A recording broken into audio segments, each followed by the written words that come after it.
Okay, so here's a quick overview of my equipment that I used to photograph all my models in the diorama with.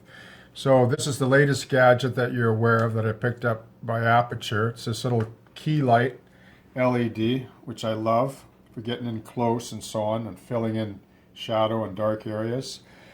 Then I have this spot which I picked up at a tool store. It's got a flexible arm on it. I just love this light.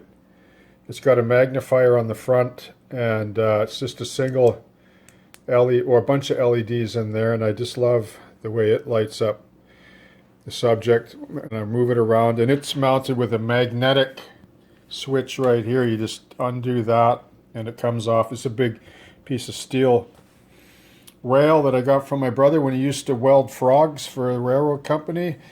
And then there's this light on a big arm, which is LEDs. It's got a magnifier in it, and this hatch right here if I want to get in close, okay, which I really like, and it's all in a gimbaled arm, which is really cool. And then there's my Nikon D5500 DSLR with a Rode mic that I picked up, and I really like it. And then my gimbal crane arm is this Feiyu, which I really like as well. For the money, it works really well. I think it was about $250 or so, a lot cheaper than some of the other ones. And then this tripod is just a cheap tripod my wife found in a thrift store for 20 bucks. So this light was 60 bucks. This was about 60 bucks.